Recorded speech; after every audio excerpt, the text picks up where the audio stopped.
सा कतौ न पैवा माई बाबू सन प्यार हो।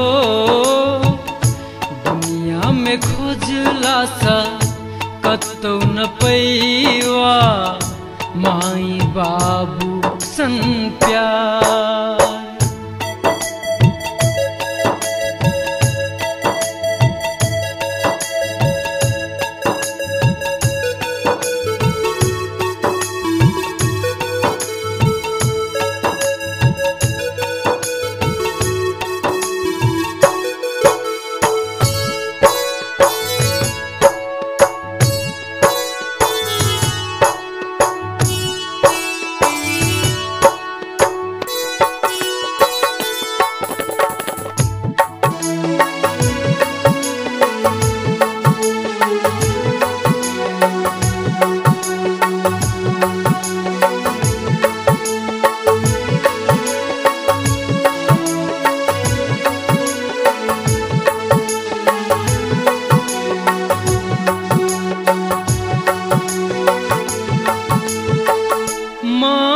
जन्म दिल को बाबूजी पालल को पाइल पोस तोरा एते बड़का बनल को।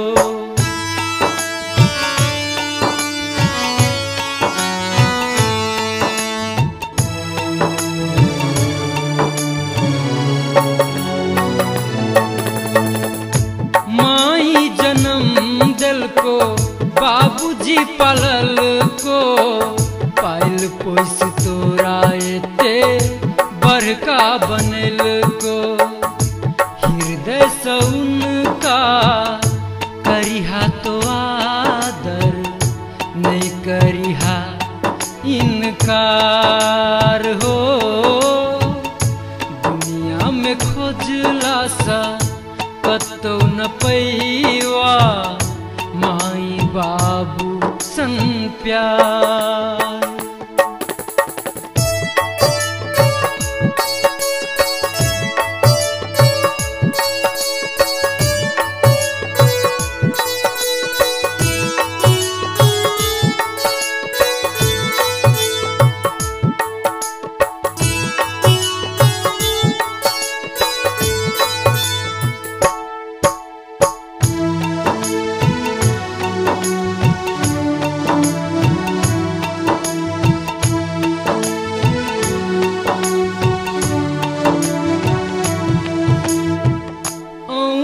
पकड़ का तोरा चलो के सिखल को अपने वो जाएग जाएग तोरा सुतल को।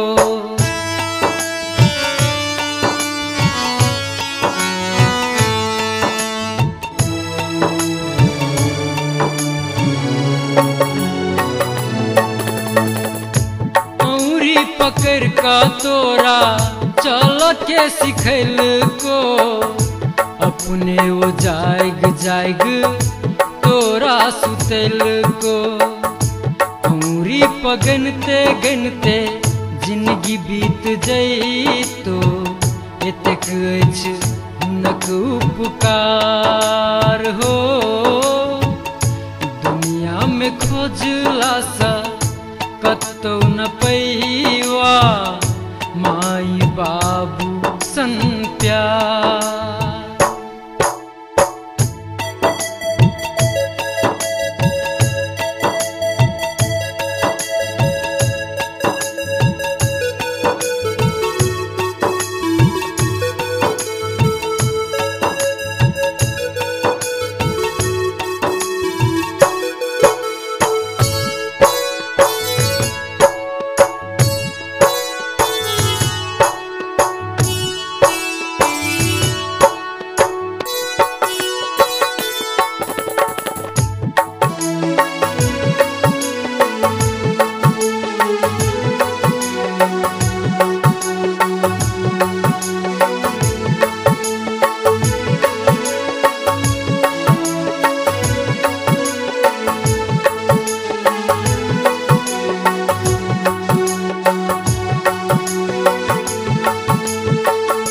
घर के तो अपना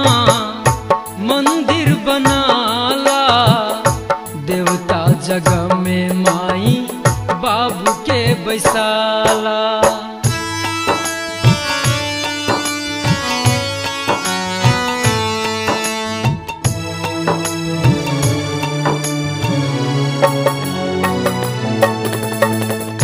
घर के तो अपना मंदिर बनाला, देवता जगह में माई बाबू के बैसाला। ऋषि मुनि वेद पुराण कहै छै माई जग जननी, बाबू विष्णु अवतार हो। दुनिया में खोजला सा कतौ न पैवा, माई बाबू सन प्यार। माई बाबू सन प्यार हो, माई बाबू सन प्यार।